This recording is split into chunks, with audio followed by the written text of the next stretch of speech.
just to do a hair now because it cares, y'all.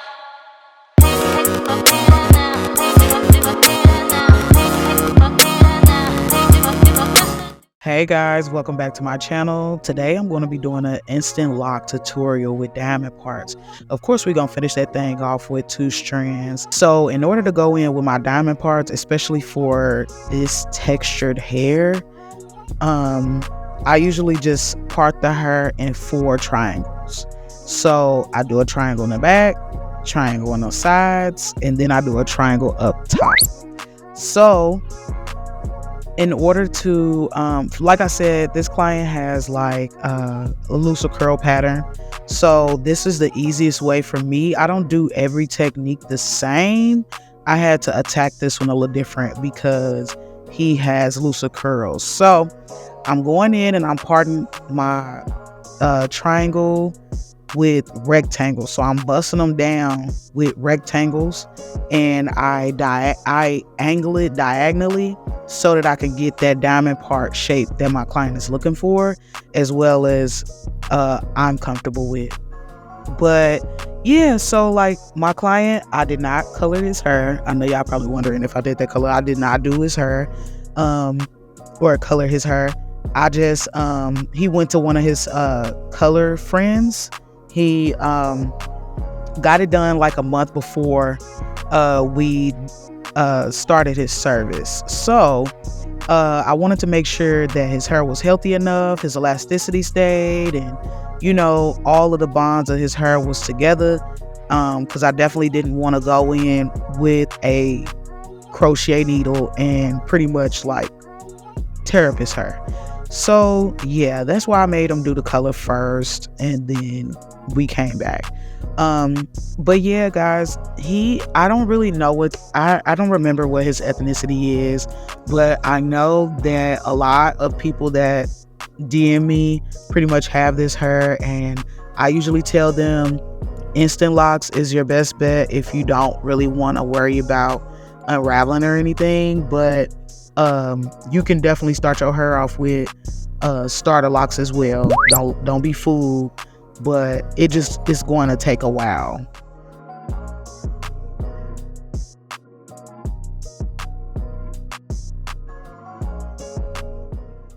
So this is my method, y'all. So I usually just bust the hair down, and then I go in and I'll angle my comb to make sure that we get the diamond parts that we're looking for.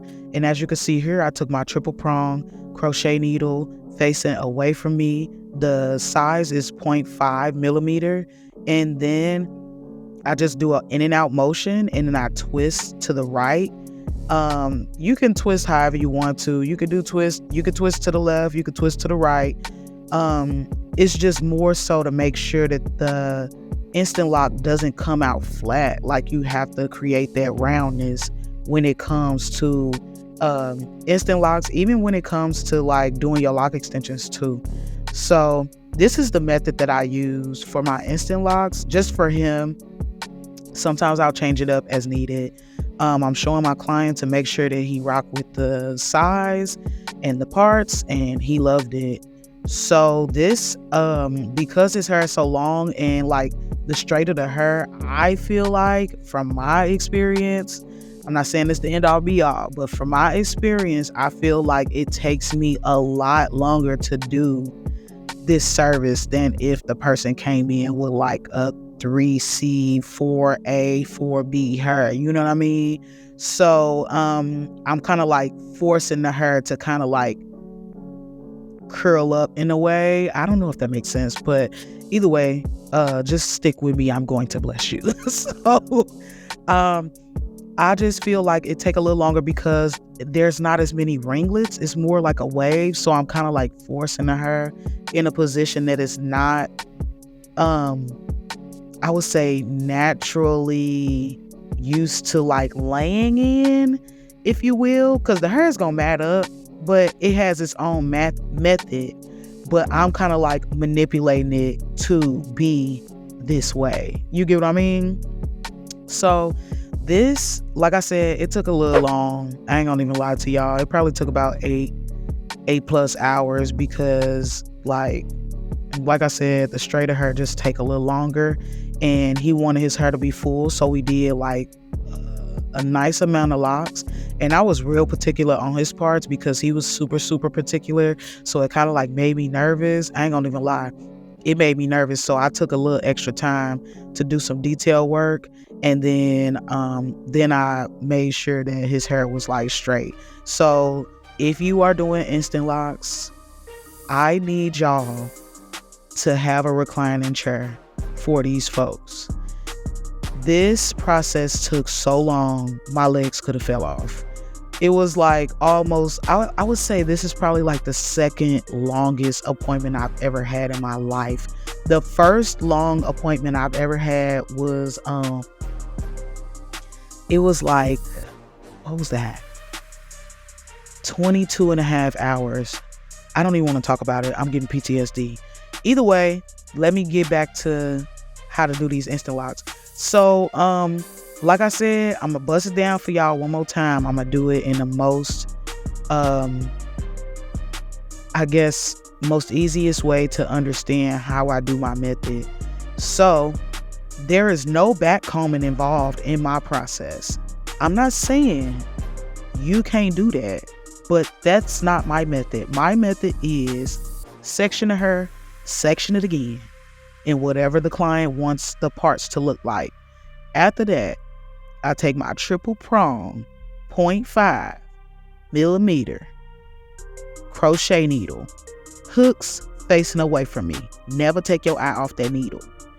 After that, I'll go in and I'll do an in and out motion. The in and out motion, twist. In and out motion, twist. Just so I can make sure that the lock is round. We definitely don't want no flat locks unless that's what your client asks for. But that's pretty much how I do my my instant locks, guys. Also, this is pretty much how I do my lock extensions too.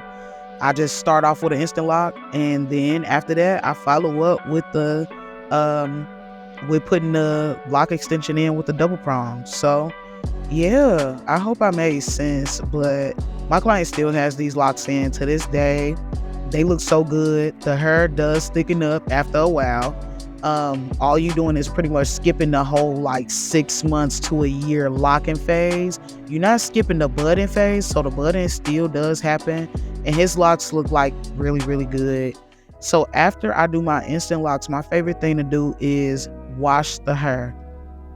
I swear by this. When it comes to I just don't like to I'm not gonna say like do a service, but when it comes to me and my service, I feel like the hair gotta be washed after the service or after the installation.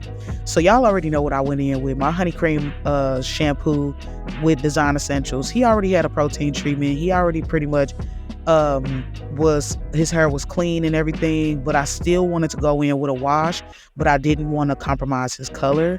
So I just did the honey cream Design Essentials shampoo, and I did Olaplex conditioner for him, since he has color in his hair, like since his color is so bright. So yeah, when it comes to my instant locks and my extensions, I'm always going to give you that wash. Yeah, other people might do your lock extensions in 3-4 hours or whatever. I can do that too, but I feel like after the installation is done, the wash needs to come directly after, because y'all seen how stiff it was. The hair was stiff after I did the instant locks.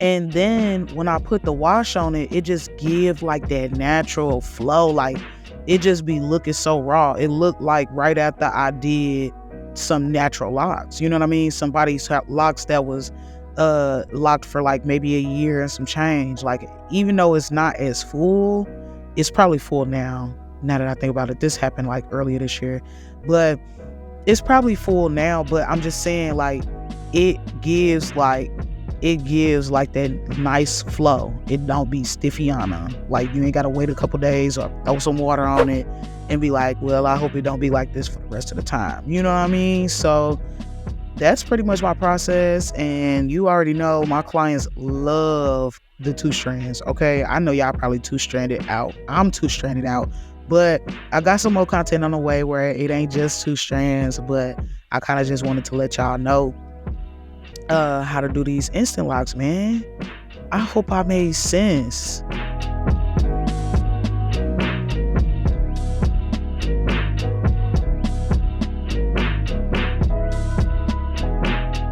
So y'all already know I use the same product that I use on everybody when it came to him. If I don't use the same product, it's definitely because my client might be allergic to like olive oil or castor oil or something like that. So he was perfectly fine. I went in just like I usually do. I let him see the 2 strand. He was rocking with it, and we just got to it, man. Like, I just do my part. I'm cleaning up my parts. I ain't really like reparting nothing. I'm just going in and defining my parts. I'll do my I'll grab it with the comb and I'll locksmith it and then palm roll it and roll it up. This is a no clip retwist. And then after that, do the same thing to the lock right next to it, and then I 2 strand. So y'all, let me tell y'all something real quick. Let me tell y'all about the parts. When it comes to doing diamond parts on your clients, nobody ever tells you that because of the anatomy of your head, it's impossible to get diamonds all over your head. I thought I was doing something wrong my whole time doing locks. No. It's okay. So let me just let y'all know. You're going to have a couple triangles when it comes to your diamonds. You just position them right and ain't nobody gonna see them. So they're always hidden under the style. So if you get diamond parts, know that you are not gonna have diamonds all over your head. And also let your clients know that too. Like, then let them decide like, oh girl, I don't care about that. Let's continue with the diamond parts, whatever. But I did want to let y'all know, because nobody ever talks about that. Like, when it comes to doing locks or starting locks off the natural way or whatever, even instant locks or lock extensions, nobody ever tells their client, like, you're not going to have diamonds all over your head. That's just not how the anatomy of the head will allow you to. Unless you just got a square head, like, and even then. But I just wanted to let y'all know, just in case y'all ever was like doing some diamond parts and second guessed yourself and was like, dang, I ain't even do it right, whatever. It's impossible. It's literally impossible. You're going to have some triangles in there.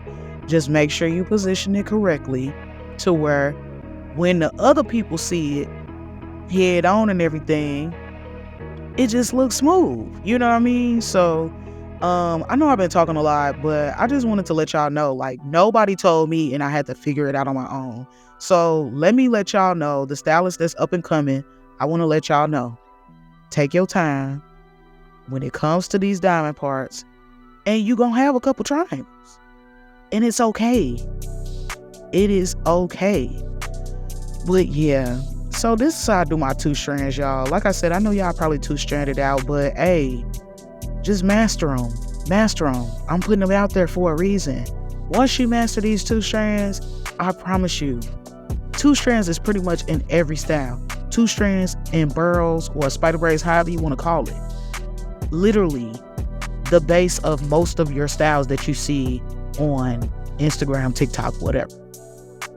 But yeah, this is how I do my instant locks. This is how I do my diamond parts, especially on, I don't even know, this is 3B, 3A, 2B kind of hair, because his hair had more curls before he colored his hair this white blonde.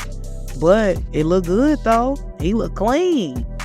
If y'all have any questions, like I said, I know I've been talking a lot. but I'm trying to get more comfortable with the microphone. If y'all have any more questions, please drop them below. I'll be happy to help. I'll be happy to answer the questions. And yeah, we have come to the end of the video, y'all. This is the before of how my client came in. This took about like 8+ hours, G. This is after I installed it, and this is after the retwist and the style. I hope you guys enjoyed this video. If y'all have any questions, definitely drop them below. I hope that you guys rate, comment, and subscribe, and I'll see y'all in my next video. Thank you.